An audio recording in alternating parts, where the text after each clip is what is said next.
Beauty is in the eye of the beholder. KWQC's Fran catches up with a Davenport man whose hobby is definitely for the birds. Okay, guys, let's go. Pep, pep.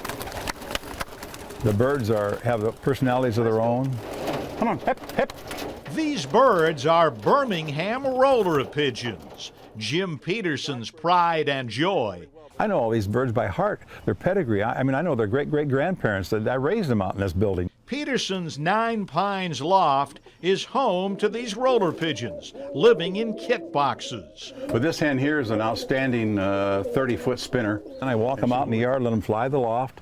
And then one day, a lot of times they just get flying on their own because it's bred into them. Jim says watching these roller pigeons perform their aerial acrobatics is a thing of beauty. Flying along 1 minute and all of a sudden doing a backwards continuous roll and just look like a little donut and maybe fall 30, 40 feet, the real good ones. Yeah, they tuck up and roll as tight as they can. Now my introduction to the world of Birmingham rollers.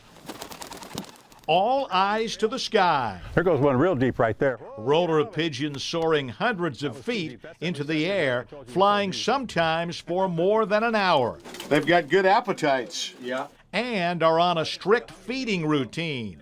After all, in the world of Birmingham rollers, plump doesn't cut it. And a happy pigeon is a good rolling pigeon. And a hungry pigeon is a healthy pigeon. You don't want to have them fat. Jim is a member of the National Birmingham Roller Club Hall of Fame. He's been awarded a number of trophies for the way his pigeons have performed in competitions.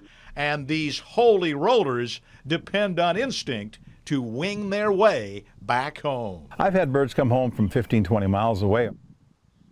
Now that is pretty incredible when you stop and think about it. This is a carving that Jim has. I think his father-in-law did this. It says Petersen's Nine Pines Loft. And you know, I was out there yesterday. He's a delightful guy. Pigeons kind of get a bum rap. I mean, who knew? Well, yeah. Who knew? Well, only when they're flying right above you. Yeah.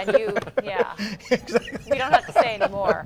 Why do they do that? Why do they roll around like that? It's That's instinct. so funny. It's instinct, and they're named Birmingham pigeons because the breed. Yeah, the breed was started in Birmingham, England, and in a community where the economy wasn't the greatest, and this was a form of entertainment. And there are thousands of breeders now all over the world. It's just hilarious. I mean, obviously there had to be some defense mechanism. I'm wondering about that. Yeah, because if they were being chased caught, or something, chased maybe it looked like they were injured. If a predatory bird came up upon them, maybe that spinning would make it harder for the predatory bird to grab it. I don't know. Well, I'll tell you what happened yesterday, quite honestly. A hawk showed up, and some of these birds get afraid when they see a hawk like that, and Jim has lost roller pigeons because hawks have killed some of the birds. So the hawk is not necessarily Jim's best friend. Enemy, so. yeah. You just shot my theory out of the air, so to speak. I've never heard of these things, so that was very interesting. Pretty cool. Fran. He's in the Hall of Fame. He's a Hall of Famer. All right, that was great. Thanks, Fran.